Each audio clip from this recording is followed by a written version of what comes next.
One of the things that UConn fans, and we could spend an hour literally talking just about this, but UConn is really sort of the victim of the Big East, kind of in a lot of ways never had a chance. The Big East stemmed out of what was called the Eastern Conference, which today is the ECAC. It still sort of lingers on a little bit. And it was created by Harvard, Princeton, and Yale, and run by the Princeton athletic director for about 40 years as kind of a conference, but not a conference. And it was designed because the Ivy League schools, those three particularly, they wanted the benefits of being in a conference, but they did not want anyone to be able to control them, like you saw with the other conferences in the Southern Conference, the Big Ten, and then the Pacific Coast Conference. So they created this sort of hybrid model that was a terrible idea.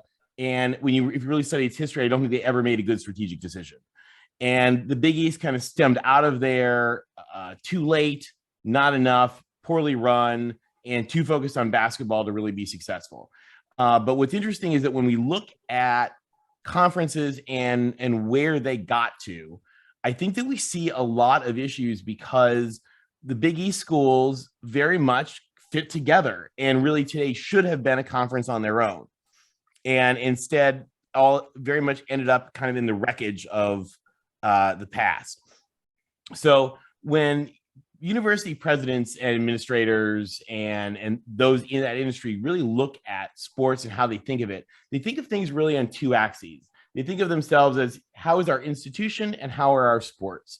And when I graph these, and the size of the graphs here is the size of endowment, which matters a lot to these schools, you really saw groups of institutions, and you really understood a lot of how that alliance kind of came together. And not to think about the alliance itself, because there's certainly a little bit of drama with my alma mater in that this week, but you really see how universities are grouped together. And you saw the Ivy League and the UAA schools kind of as one group, the Big Ten, Pac-12, and ACC as one group, and the Ivy UAA, and the SEC Big 12 American as another group. You guys fit very much in what would be a group probably that would be part of the alliance if it still existed, which would be the old Big East. These are very much academic, successful schools that also value their sports programs. And if you take a look at this, you see really there are two big groups. The kind of alliance-y schools are generally the more academically prestigious schools. The other ones are a little less so. And you saw that with COVID. And these are bigger, big dollar schools where sports are less a part of the institution itself. They rely on the money less. And that's why, during COVID, for example, the Big Ten and the Pac-12, if they canceled the season, they would have been okay with it because their real focus was on, we're running a giant institution. They didn't really need the money. We'll see that in a little bit more going forward. But UConn fits in with those ACC, Big Ten, Pac-12 schools. And you fit in a little part of this on this chart I call the asteroid belt, because in a lot of ways, it's the remnants of the Big East and some of the Southwest Conference that are still sort of floating there together. And when you see you guys, you're right there in the middle of Syracuse and Pitt and Rutgers and Miami. And I mean, that's you guys. That's the Big East.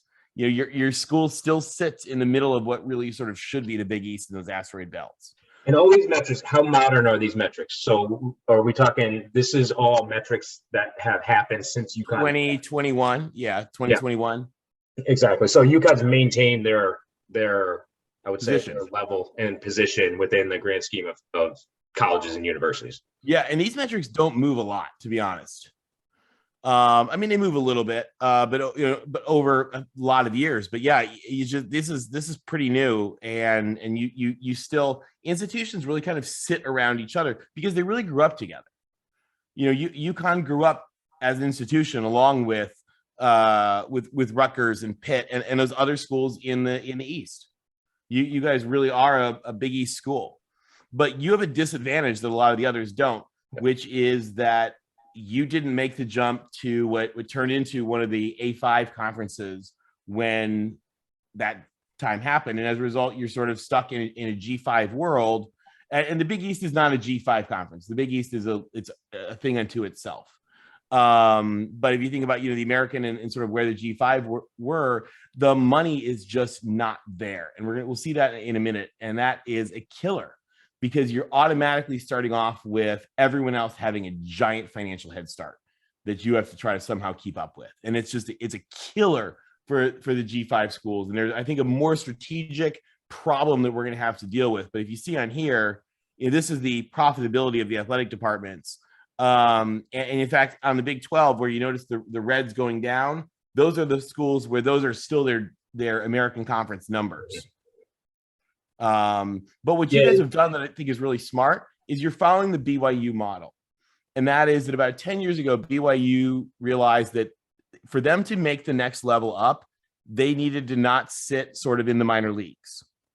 And they said, we're gonna be a big league school on our own, which is actually what they had done for decades as an independent. And I think you guys have followed that really well by saying, in fact, probably better than BYU, because you've said we're gonna do the football independent thing, we're gonna be successful, and then we're gonna make the investments that we need to be successful. But then we're going to take the rest of our sports and put them in a world-class conference, which is the Big East. The Big East is, I think, and we've sort of see this in data. I'll show you that in a second as well. It is the most elite conference that doesn't play football. So I think you're in a good position with that. Now, with that, so the money slides jumped out to me because I think from my perspective, even the way UConn operates their athletic department, which is striving to be successful at football, the investments they've made, bringing in Jim Moore as head coach, long term, is the Big East sustainable from a financial standpoint in the grand scheme of things, or are they gonna be losing ground to what you call the A5 conferences from a financial standpoint because you don't have that TV revenue stream coming in? And if there's not going to be as much revenue there coming in from that perspective. Oh, you're absolutely losing ground, because you're talking about the difference of the Big Ten schools are going to be getting 120 million a year. The ACC schools are looking at 40, ACC and Pac-12, Big 12 looking at 40 to 60, and so you've got immediately $40 to $60 million gap on you and everybody else. And that's per year. So you add that up over time.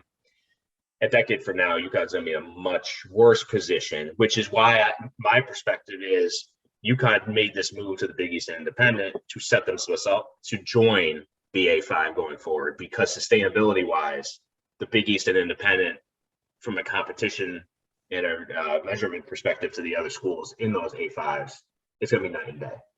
Exactly, completely night and day. And I mean, there are, you do have some. I would have to study the UConn financials better. They may be able to be more successful financially as an independent than maybe in the American. But at the same time, if they're successful, there is an element of you eat what you kill. But at the same time, I mean, Notre Dame makes less money than the ACC. They have other revenue streams. So if you're a school where you have enormous donor base and all that stuff, that somehow you'd be doing better than the 40 million a year, that would make sense, but you're not. And nobody really is. Yeah. So yeah, you want to set yourself up to be in the A5, because every year you're losing ground. Now, like I said, like BYU, there's a real good argument to make, which I think is what your school has done. I think your school has probably taken and said, we're going to put in a strategy to make ourselves successful. And that strategy involves investment. And said there's a very limited pool of these slots, and we want to position ourselves to be in those slots. And I think there's probably nobody who's better positioned than you guys. So we start off, we look at like fan base. I mean, UConn, and these are numbers I've done. These are football fan base. I think the UConn football fan base is probably sustained a little bit by its basketball fan base. Just as, USC and Alabama's basketball fan base is sustained by its football fan base a little bit. But that means that there's a lot of people who care about Connecticut and care about Connecticut football, even though they, might be a little bit strained right now with how the team has done over the past few years. But you're right there in the midst of Georgia Tech, Minnesota, Rutgers, Cal, Utah, Pitt. I mean, that's a place to be. You guys have more fans than Pitt, Arizona, BYU, Purdue, Colorado. So, you have the nucleus there, which is huge. Among the G5, you guys in Army are by far the biggest followed teams. You have the biggest fan bases. They may be a little bit latent because you're kind of waiting for a little more success to really sort of come out and be engaged and be excited. But the fact is they're there, and that makes all the difference in the world. So that you kind of see the fan base here. You guys are sitting there, you would be the fourth largest in the Big 12, and you're right in the middle of the ACC. I mean, so that's a position that no other school that anyone can add anywhere in the G5 to a Power-5 conference is anything near what your fan base is, which is a huge advantage. Yeah, they're also not anywhere near what your basketball team is. And one thing on the fan base size, I think that was hindered by dropping down to the AAC at that time, the lack of interest, the performance of the school as well. I mean, in the middle of the Big East, you were almost selling out the stadium on a game-by-game basis. They were averaging 35 to 38,000 a year. I remember there were even conversations about expansion of the stadium up to 60,000, 65,000 at the time. And then all of a sudden, the AAC hit, some of the schools left the Big East, and then things fell apart. So, yeah, I think big picture, I think the fan base, to your point, is still there. It's just going to take winning. It's going to take top-level competition. And in this state, UConn is the prominent – it's the prominent team. It's the professional sports team within the state. Yes, you have Boston close by. Yes, you have New York. But I think from a weekend-to-weekend standpoint, if fans aren't going to invest their money, they're going to want to go to the UConn games if they're playing the top-level competition rather than investing the time to go to Gillette Stadium, see the Patriots, go down to New York to see the Jets or the Giants on Sundays. So definitely. I think the fan base is there. I think this really proves it. And what stood out to me is just the comparison to Big 12, for instance. It's just that was shocking to me. No, and wait till you see where you actually stand with the Big 12 too. This is one of my favorite parts. I didn't realize this until I put this together for you yesterday. There's some stuff that you folks want to learn. We've done some research on kind of like how fans develop that, certainly could be a whole nother conversation for like how UConn could build that. First of all, let's think about UConn as an institution. So you guys know UConn's a good school. You want to know how good a school? Well, first of all, there's very few schools that are great at sports and great at academics. So particularly for football, there's only 12 schools that are top 50 football programs. It's rated by the CFN News comprehensive multi-5-year study, and top 50 in football and top 50 in academics.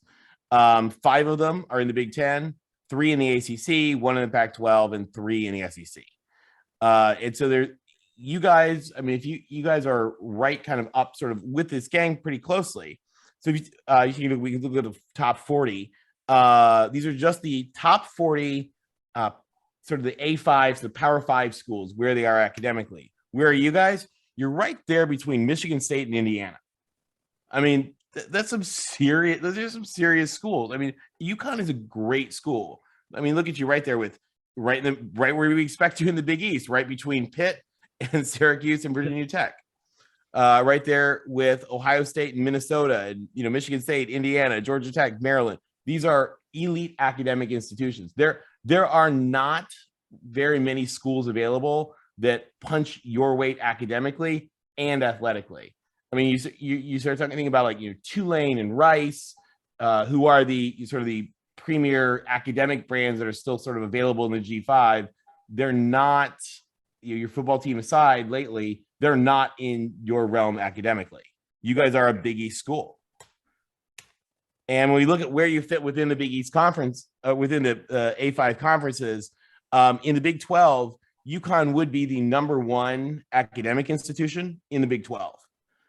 You'd have its number 2 basketball program and its number 3 market.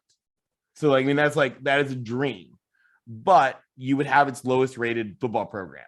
Yep. So, UConn has been smart, and they're making the investments to be able to win. And we'll kind of look at that in just a sec. But like, you are a premier brand. Like, I mean, I would not have thought of UConn for the Big 12, but like thinking about it, going forward, the Big 12 commissioner, who's a brilliant marketing guy, they might like, if they're going more and more eastbound, they might like to have a team in the New York metro area. So back in 2016, there was some discussion between the university and the Big 12. They decided not to expand at that time for a myriad of reasons, but my perspective was, at that time, UConn coming off a bowl game, they thought the program was going in the right direction under a prior coaching regime. I at the time, I thought they would have gotten an invite from the Big 12. Under consideration at the time was UConn, BYU, the same schools that just got in as well, Cincinnati, Houston, UCF. I thought UConn was the best option at the time. Since then, obviously, football has really suffered, and they're making the investments to improve that, especially with Jim Moore coming in, like I mentioned. At the time, had they expanded in 2016, your thoughts on if UConn would have gotten an invite? Do you think, just looking at metrics wise? I mean, looking at metrics wise, it would seem like a really smart decision. You're also easy to get to. Yep. I don't know if they were as East Coast focused enough. I mean, the Big 12 was very Texas run at the time. Mm-hmm. I think, and now we've seen a change. We've seen a change where you hear the Mac Rhodes from Baylor joke about like, oh, do Texas and Oklahoma get to speak in meetings anymore? But make no mistake, Texas and Oklahoma ran that conference, and so they were sort of the one. It was still a little more of a regional conference, I think. Then now with Cincinnati, with Cincinnati, with West Virginia, there's probably more of an interest in the East. You have people now that care more about marketing and understand the importance that the Northeast market could have. So there might be, more interest in going above sort of the Texas realm in that way. It would make sense to me as a potential. And I mean, I've heard there are rumors right now that the new commissioner is already starting to take steps to shore up the conference from a marketing standpoint. Yeah. So you guys are a superior institution, and also the Big 12. You guys are a basketball school, and the Big 12 is the best basketball conference in the country. And I know they are looking west with the some of the Pac-12 remnants that are left over. Yeah, west. And of course, this could change by this afternoon, but the rumor has it that they're looking a little more west than West is looking towards them. Interesting. That's what people are. I mean, who knows? This all stuff could. It's changing by the hour, to be honest. Yeah, my phone could buzz in a minute. You guys are also kind of on the outer periphery of even the Big Ten. If the Big Ten for some reason needed to shore up its base, you are not an AAU school, and I don't know if they would consider themselves close to the AAU. You're certainly in the metrics wise in the midst of a lot of the AAU schools already. The AAU is kind of like a cutoff for the Big Ten. They're a little embarrassed that Nebraska was an AAU, got in the Big Ten, and then got kicked out of the AAU. But you're kind of on the bottom end of the Big Ten, but not unthinkably so, I would say. You guys are very similar to Miami. But in the ACC, which also has very much like the Big Ten, a lot of the super elite schools, you fit in just fine, right there with your longtime Big East brethren, and just kind of looking on this heat map, actually. This and on these guys, these are not, green is not necessarily good or bad. Green is best of this set, and red is the lowest of that set. So, for example, when we do these with the Ivy League, Harvard can be green and Dartmouth can be red, but Dartmouth is great school, obviously. But here, you're looking at where you guys would fit in. One of the things about the ACC is that things are a little more jumbled. There's not somebody who's all green and somebody who's all red, and you guys fit in here very well. Your weakness is in football, but your strength is in basketball. You would be a basketball power in the ACC. Your school is right in the midst of them academically. Your resources, your market is would be one of the good and better ones. But you fit in very, very well within the ACC, I think. I'm interested to see you put West Virginia here. Is that just because of the former Big East basis, or are there conversations happening there? And there's always so much conversation about should West Virginia be in the Big East or be in the ACC, that I leave them sort of on these charts often as a tab, just because that's a discussion that continues happening. Interesting. I see the annual giving line for UConn is significantly lower than some of these other ACC schools. Overall, nationally, how does that $49 million rank?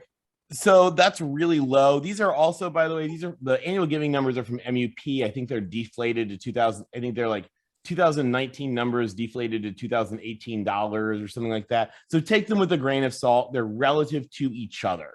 So if somebody can lose their mind and say like, "Oh my God, ours was twice that," but then everyone else's is twice that as well, because again, they're deflated dollars. But the thing is yours is actually very low. But these are about five. I think the annual giving numbers, because they're from MUP and they're standardized. I don't know if they count pledge. I think they're actually cash in. I don't think they count pledges and all that. So I would guess, and I could be completely wrong in this. Your administration now seems strategically with it more so. I would guess that number is probably higher today. Yeah, it seems like there's been a lot of focus in that area specifically.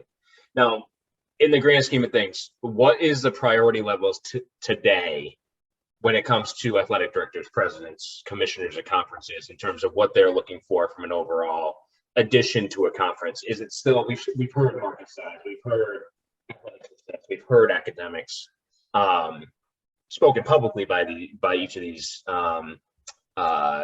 resources at each of these institutions and conferences. What today is priority number one?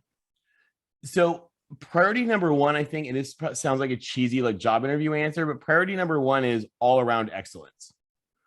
And as well as leadership, which is something that they don't talk about very much. So they want to see a place that is academically excellent. They want an ascendant. They want upward trajectory of academics and athletics. And I'll give you a very good example of in regards to kind of similar to your football program. I mean, USC right now going to the Big Ten. USC's football program in the last since the season ended has been ascendant with Lincoln Riley's command. They've made all sorts of investments. They've brought in all new players. All these things. They are charging upwards, and off they went to the Big Ten. They want to see schools that are investing and succeeding academically and athletically going upwards. That makes all the difference in the world. And that is also sustained by leaders. So remember, when these presidents are choosing somebody, they're choosing somebody who's going to sit in the meetings with them. And they're choosing a president that they trust to make votes that affect their students. So you guys have, I think, a fairly new president who seems like this awesome, brilliant Serbian scientist, isn't she? Yeah, interim position. So nothing's been locked in terms of a future president. I'm not sure. I haven't heard any news, any movement on the presidential side. Okay. Athletic director-wise, David Benedict's been here for several years now, and he's put the athletic programs in a much better position. But overall, from a school standpoint, we have had a number of interim presidents since Susan Hurst left several years back. So that's one area that this happening and not having a locked-in president is a question mark on my side of, is that going to hurt the institution? You're probably, you don't typically see schools selected while they're in an interim state. I think that hurt Memphis because Memphis was about to get a new president during the last round of everything being chosen. And it's kind of like, you remember when they're choosing a school, they're choosing who's going to sit in that room with them. And I think that matters more than people talk about, because the other thing is, you guys have to remember, all these university presidents they're interrelated. So, for example, you think about, why did things happen the way they did? Well, the president of the University of California system just came from Ohio State. The current president of Ohio State has 3 degrees from Stanford. The USC president used to be the president of North Carolina. The Michigan president used to run the AAU. The Wisconsin president was the UCLA law dean until about 4 months ago, or chancellor, I think she is. So you see, there's all of this interconnection on that executive level, that they know each other, they know each other's schools, they know each other's athletic directors. They are all interrelated through their careers in a way that makes a huge difference. And so who your new president is, and who your athletic director is and how they know him will make all the difference in the world. Right now with the Big Ten move, they're talking a lot about all the Ohio State connections. The AD from UCLA was the protege of the Ohio State athletic director. The Mike Bone from USC was from Cincinnati, where he worked closely with Ohio State. The USC president was a freshman at Ohio State before she decided she wanted to drop out, move to Santa Barbara, and get into marine biology.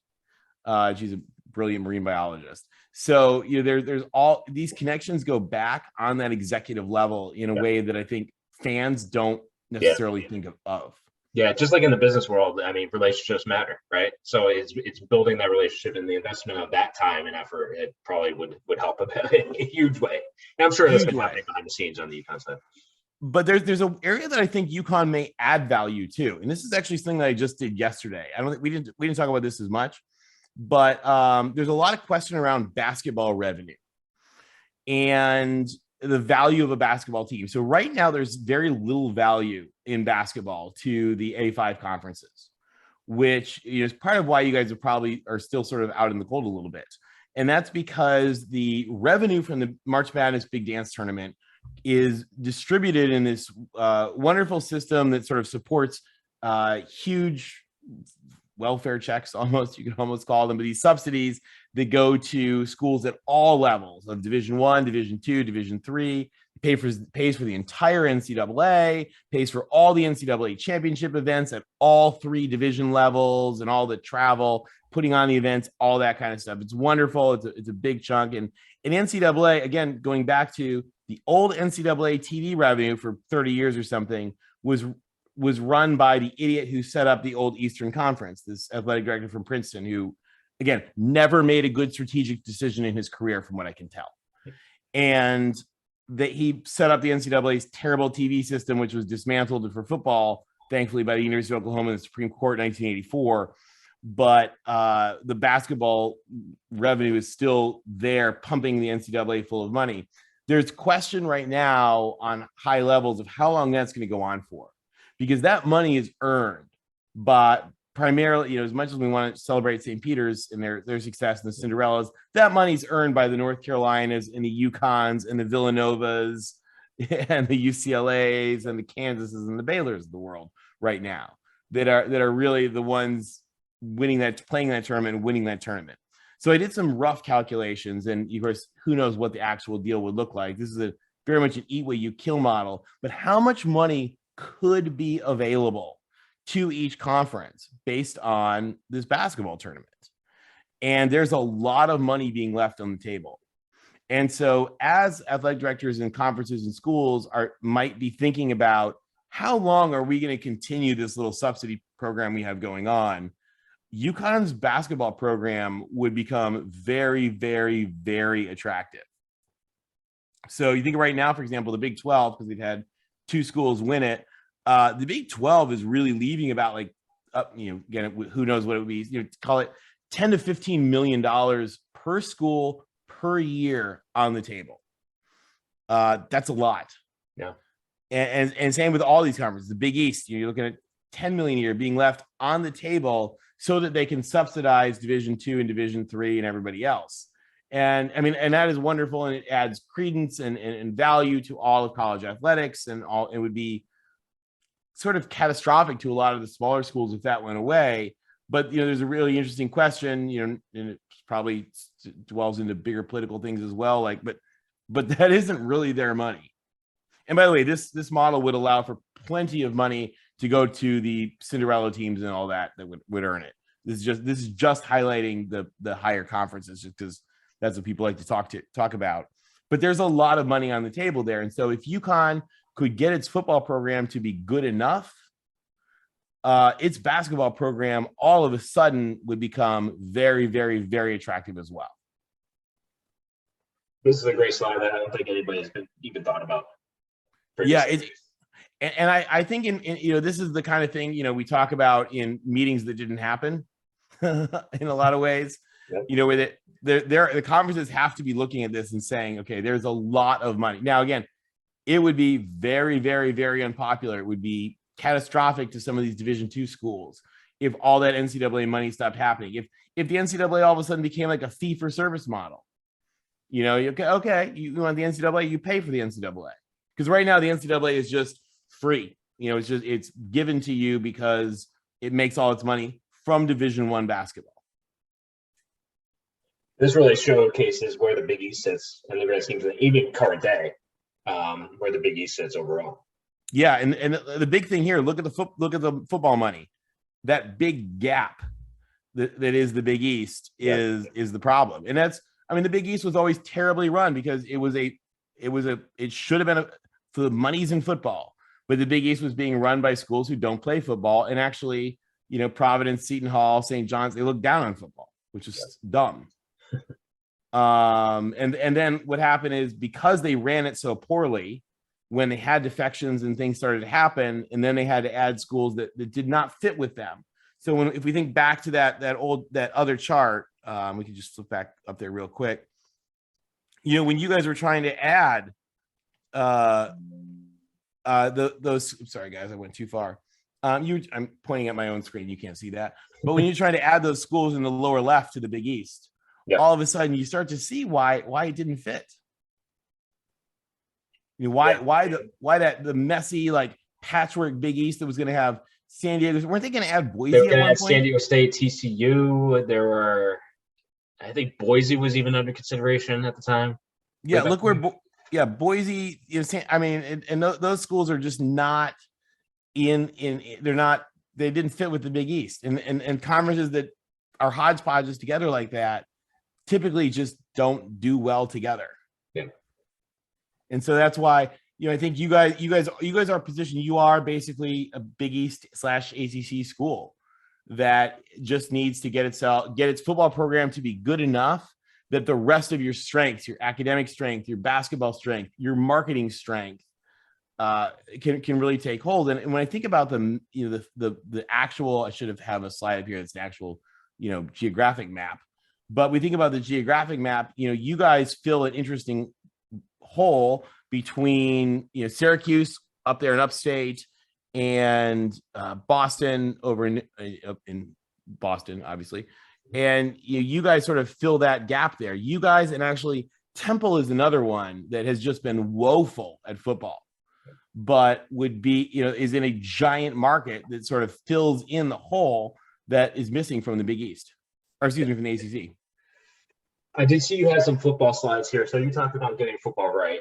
So they have invested in terms of a new coaching staff. Jim Mora seems to have this program going in the right direction. They're calling it a revolution of the football program internally within the program itself.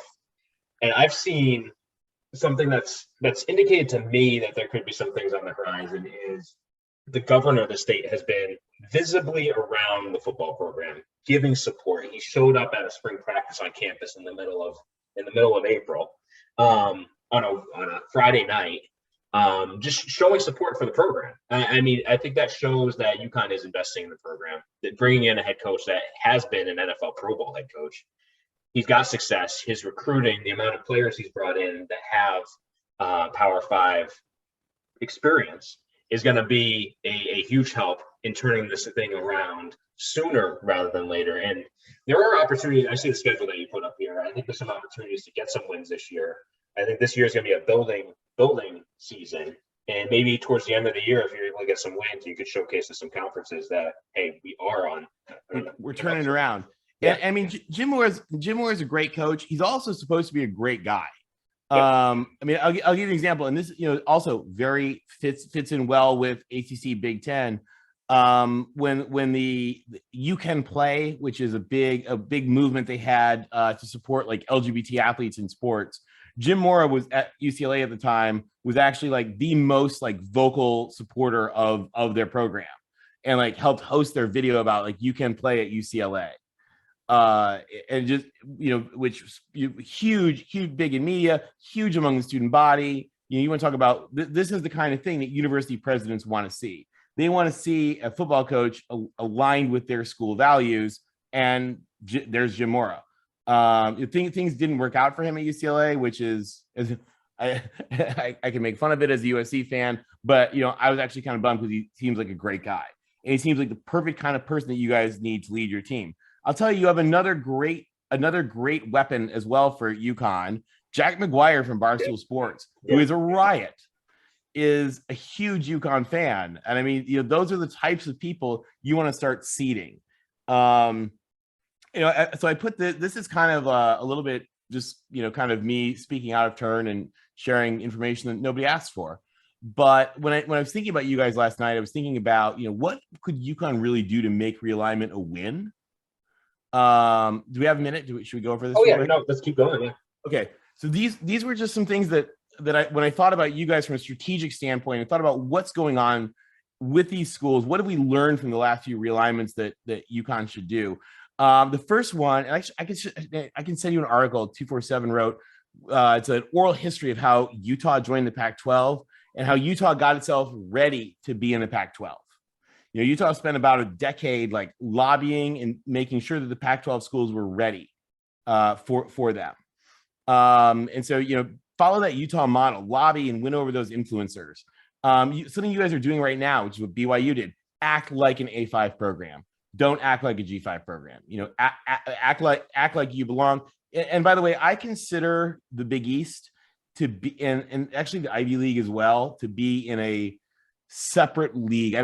You're not really in. They call you G5, but the Big East and the Ivy League are in their own stratosphere that punches pretty equal, not quite equally to the A5 schools, but pretty separately. I would say ensure policies and infrastructures are ready to align with conference expectations. You guys are a pretty progressive school. You're already pretty well in that, but, making sure that you're not going to have a problem. So BYU sort of squeaked into the Big 12 in a moment of panic. There were protests and everything about BYU in 2016. Yep. They got in because they needed it. San Diego State is probably going to get into the Pac-12, I would think, if they're smart, even though they're maybe not as much ready sort of from an infrastructure standpoint, but they're going to get in and it's going to be Christmas. It's going to be great. Would be my guess. Make sure you're ready at that. Continue making your joint investments. Yeah, on the infrastructure side, that's one thing that stood out to me is the schools continue to invest in new stadiums. I mean, football facilities. Talking to Coach Moore and others that have joined, they were very surprised with what UConn has from a football facility standpoint.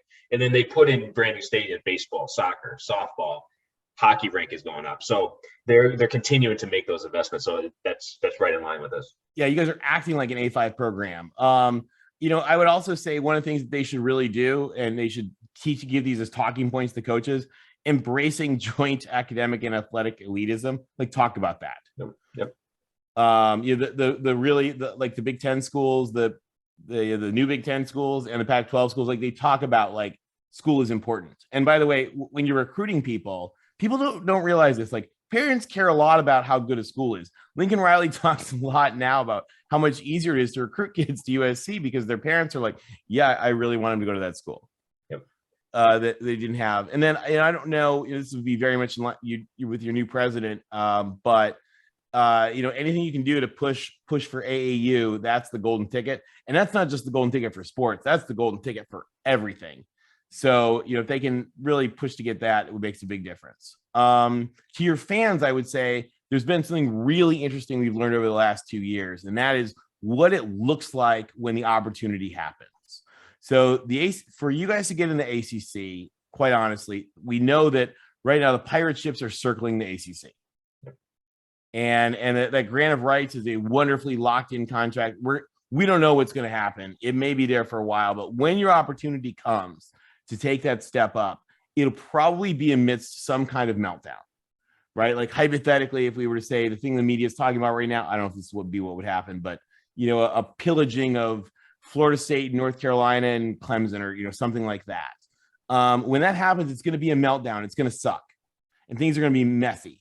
So the first thing you can do is to survive that is, win over fans, decision makers, and media in advance. Make it so, your acceptance is, sort of a fait accompli. Like, BYU did this really, really well, where people knew BYU was going to be a good choice. So when they came in, it was good. Colorado for the Pac-12, Utah for the Pac-12. Like, people were like, okay, that makes sense. That's good. You don't want people to be scoffing and be like, oh, that school sucks. Oh, their team is terrible, like that. You want that pretty set up in advance. And just keeping in mind the conference will feel like the torpedoed Lusitania. That's how the Big 12 felt last year. It's how the Pac-12 feels right now. It's a little bit how the ACC feels right now. that, people are running around. You're hearing terrible things in the media. Keep your own fans and media in line. Keep them from sounding arrogant. That's a huge mistake Oregon and Utah right now are doing. It is not helping things. Have thick skin. So ignore. People are going to be in social media, going to be erupting with overreaction, saying terrible things about the conference, saying terrible things about the new schools coming in. Just ignore it. Don't sweat the idiots on social media and keep your eyes on the prize. There are a couple of things I think you could do that other schools may not be doing that you could really do to be better. First of all, when the time comes, be ready to assume the mantle of leadership to create excitement. So the Big 12 schools coming in did this brilliantly. They made it a big, exciting thing. Cincinnati to the Big 12. They had these big things. This is big, all this stuff. UCF did this. Houston has done this. BYU did. They created the excitement around a conference that had no excitement of its own. Every single one of those 8 schools pleaded with all 4 of the other conferences to join. And every single one of them got rejected. And they were sitting there sort of stewing in their own hate for each other and life and everything like that, when really the 4 new schools brought that mantle of excitement back to the conference. And they were the ones who glued the conference together. You think about, the Hemingway quote, everyone is broken by life, and afterwards some are stronger at the broken places. Like, that really applies to the Big 12 right now. For you guys in the Big East, it's going to be awkward when you leave. Just always talk endlessly about how important the Big East has always been to UConn and all that kind of stuff, and blame it on football money. And you can probably help a little bit. And that's one that I don't think is really that difficult, to be honest, because if you look at what's going to be left with the ACC, it's going to be Syracuse, it's going to be Pittsburgh, it's going to be some of these schools that UConn has a history with. Boston College reigniting that rivalry on a regular basis. I mean, so there's a lot of opportunity there for UConn fans to continue to be engaged. And have a lot of exciting opportunities with opponents going forward. And something that I don't know if anybody's ever done, but that I would do if I were them, which is that, over the next couple of years, engage people that are really influential in the Big East. The podcasters, the YouTubers, the reporters, the people that really cover the Big East. Like, they should do, like they do for football recruits. They have a whole recruiting weekend and they sell the school to recruits. Like, they should at some point do that to the ACC people that matter. Like, again, once you get a new president, you bring them up, have a weekend where you fly them all first class up to Connecticut, and they see the school and they meet the students and meet the athletic director and the president and the coaches. They have a barbecue at Jim Moore's house. Also, real secret that if you're a YouTuber, don't listen to me. Those people are easily won over with a little bit of love. Show them what an awesome school Connecticut is. Bring them up for a basketball week, whatever it would be, a football game and a basketball game, even if you can do it, stuff like that. Engage those new media people, Jack McGuire and Casey and bring Brandon Walker out. Bring the people that they get to meet. Show off UConn. Have the governor there. Those types of things really, really make a big difference. And the other thing I would say is have your school be ready. So be ready when it happens. You guys should have pitch decks and videos and social media strategy plans and everything ready to go. And your school might be doing this already, but ready to go for when the time comes. I understand Cincinnati and Houston. They had the videos were long made for them to be ready to join the Power-5 conference. They probably had a Big 10 one and a Pac-12 one and a Big 12 one, already made and ready, so that when the time came, they were ready to make the flashy pitch and everything like that. Having those sales stuff and that social media collateral and all that ready to go, I think makes a big difference. Yeah, what that speaks to me is perception is reality. So UConn can have the most success off the field, but if the perception is UConn is this, UConn is that, that's the reality that's going to be in the minds of these influential people. So I think you win them over beforehand. Win them over before there's a problem, before that opportunity comes. Exactly. Utah did that. They didn't do it in this. Of course, this was before social media was what it was. Utah did it with university executives, where they were bringing them out to meet Utah, to see Utah, and all that. And Utah actually knew that Texas was Texas, and that Texas would do Texas. And when the Pac-12 was looking to add Texas, that Texas would screw it up. and it would not work out. And so they were like, all right, keep my, I'll send you the great oral history article about it, but which your readers would love. But the president of Utah actually told Larry Scott, okay, keep my cell phone number with you. This Texas thing is going to blow up. It's going to blow up publicly. It's going to be terrible. When it does, call me. We're ready. We'll be on the plane. And they were ready for it. And the conference is ready for it. They'd already vetted them. I mean, I'm sure these conferences have strategy people. They're already vetting you guys. Yeah. And I would say the big thing for you guys is to take that football schedule, win enough games that it's okay. You want to not be, you can't be a joke. And you need to be ascendant.